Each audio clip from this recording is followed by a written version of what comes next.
Today on Yeti at Large, a World War II story of an average Joe that was an extraordinary man.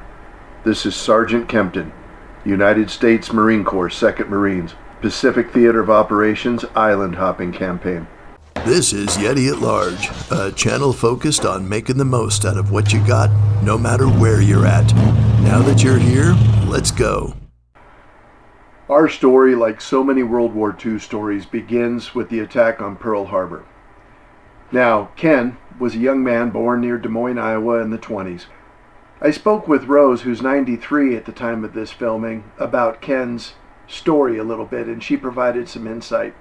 Do you remember Pearl Harbor? Yeah. Can you tell me where you were, what you were doing? Ken's younger sister and I were good friends, and so I went home from church with them that day. I spent the day with the Kempton family, and Kenneth had a job working in an ice cream parlor. Kenneth's dad, I guess, picked him up after work, and they came to the apartment. I can still see him standing in the doorway, and they were all excited about this because they'd heard Pearl Harbor had been bombed, and they both said that when Kenneth graduated, they were both going to join the Marine Corps. So one of the first interesting things, his dad had fought in World War I. Ken and his father had decided the day Ken graduated high school and turned 18, they were going to go down and enlist in the Marine Corps. Ken's father, who was 47 years of age at the time, was sent to Great Lakes Naval Recruit Training Station. Ken was sent to Camp Pendleton to become a Marine. One of the first letters of Ken that I read was things he had learned in the Marine Corps. And he had talked about beware of old Marine slogans like you volunteered once, you'll never volunteer again. But he also learned you never condemn another service, especially the Navy. They gave you your ride, and they took a hard shelling in many of the engagements Ken was witness to from the shore. But the most important thing, and this is the whole point of Ken, is he said to guard your spiritual life. Ken, being raised in a strict Christian household, wasn't given to drinking, smoking, fornicating, or fighting unnecessarily. Heck, Ken wouldn't even go to the movies because it was previously forbidden from his folks. Well, what'd you think of the story about when he came back on duty? They wanted him to take this shot for... Upon the last liberty that they received in San Diego, the captain of the ship had ordered everybody returning to ship be inoculated against venereal disease. Back in the day, that meant dropping your drawers and receiving an injection of penicillin directly into your penis. Now, Ken considered this a profound invasion of his privacy. He had not been with a woman, wasn't going to be with a woman until he was married, and he protested adamantly. The medical corpsman at the top of the gangplank insisted everybody was getting inoculated or he'd have to take him to the brig. Well, Ken said, let's go. I'll go to the brig before I'll take this shot. A captain down the way heard the argument taking place, came over and started laughing because he thought it was hilarious. He vouched for Ken that Ken hadn't been with a woman, but he was the only sailor that day that didn't receive the injection. Ouch. Early August of 1942, Ken participated in the invasion of Guadalcanal. Now, there are many famous books and stories written about Guadalcanal, and a common saying that came out of there, many Marines said when they die, they know they're going to heaven because they spent their time in hell. Guadalcanal was a tough learning curve for the United States Armed Forces and especially the S.M.E. Nobody had any idea how tenacious the Japanese were in their combat regimen. The Japanese soldiers were reported as following an interpretation of the Code of Bushido, which resulted in death before dishonor.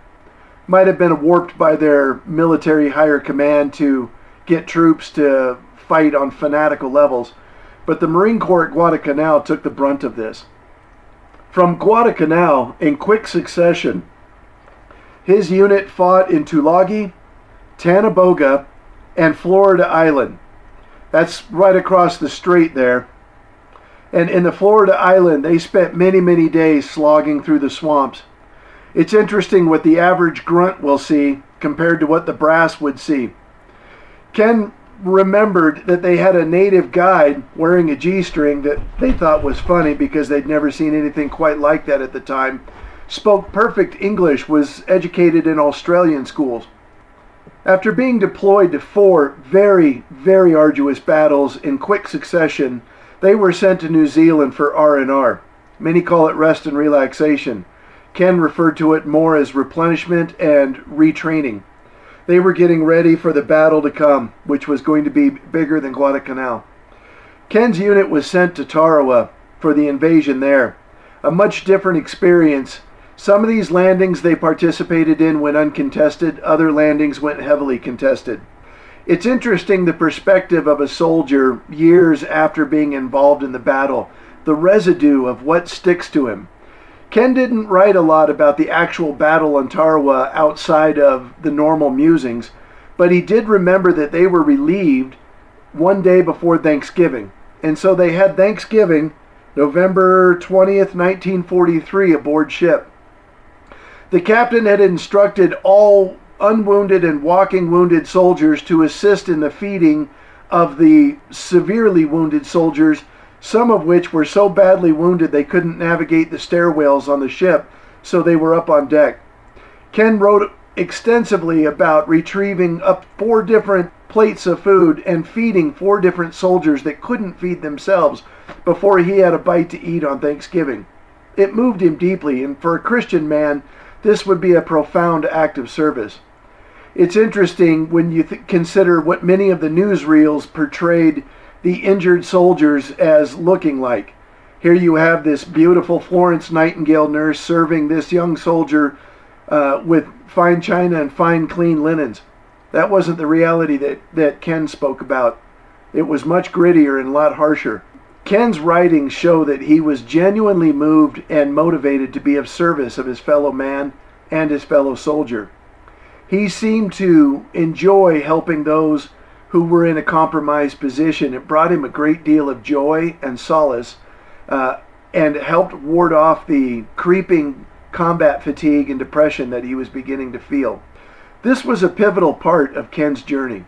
Ken would have told you, and reading his writings, he made it very clear that he never left his God and his God never left him. And that's what saw him through many of these extreme battles and the hardships, and we'll talk more about that on the end of the video.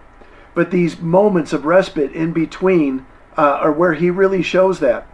After Tarawa, they were sent back to Hawaii again for R&R, and that's when the replacements showed up.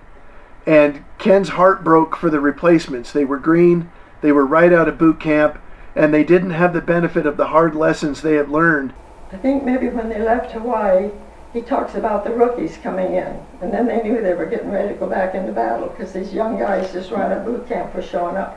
And I think the boys were assigned to a more experienced, because Kenneth was in a foxhole with this young kid, and the kid kept sticking his head up, looking out, and Kenneth kept telling him, keep your head down. Yeah. He stuck his head up and got hit right between the eyes. Oh. Their next engagement was a battle in Saipan. Again, very, very difficult and bloody battle. This, I've got it down here as the middle of June of 1944. Interestingly enough, it was in Saipan that he took 2 sets of shrapnel in quick succession. One in the beginning of July and one at the end of July. He took shrapnel in his chest. He commented on the burning sensation. Didn't take him out of battle. They patched him up and he went right back to work. Then he took shrapnel in his arm. He carried that till the day he died. The information isn't quite clear, but it appears sometime between Tulagi and Tanaboga, before the landings in Florida Island. Ken was involved as a PFC, Private First Class, and the second lieutenant that was in command was mortally wounded in action. And his squadron fell apart. Ken spontaneously rose up, got guys organized, evacuated the wounded, and resumed their duties, pressing the attack forward. Now, Ken's squadron was assigned to a 75 millimeter half-track. That's something that looks like a giant pickup truck with a tank on the back and a 75 millimeter gun. This was a prime target of the Japanese, as they knew in close quarters those 75 millimeter guns were devastating. Being in command of one of these guns bore a high level of responsibility. About the only other type of asset in the battlefield at that time that would receive so much focused attention from the Japanese were the flamethrower operators, and that's a story for another day. In the absence of the second lieutenant, Ken rose up and took command of the situation, improvise, adapt, and overcome. Ken would tell you the power of proper prior planning in preventing piss-poor performance. Because of this, and because of his actions, he was later nominated to officer candidate school and trained for a short time to become a second lieutenant. We'll talk more about that later. This is where they put stripes on him, though, and moved him up to sergeant. So this brings us to the second half of 44. They're getting late in the war. They've been through a lot at this point. From Saipan, they went to Tinian, and then on to the Marianas Islands. It was interesting that Ken notes in one of his letters to the VA requesting support to get hearing aids that the Japanese soldiers nightly on Tinian would attack, preceded by a barrage of mortars, and then during the daytime retreat back to their caves and their dug-in positions. Ken noted that nobody talked much then because the ringing in their ears was so severe that they couldn't hear each other anyway after the fighting from the previous battle. Tinian is a pivotal and important part of the island hopping campaign because the whole point was to pass over the less strategic islands and get closer and closer to the mainland of Japan and over to retake the Philippines. And those are the 1st Marine did most of that, including Iwo Jima. From Tinian, securing there was a pivotal airstrip that the U.S. High Command wanted.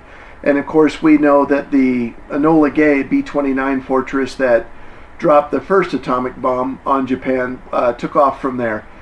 At that point, he was returned stateside, where he was offered a commission as a second lieutenant and attended a brief part of officer candidate school.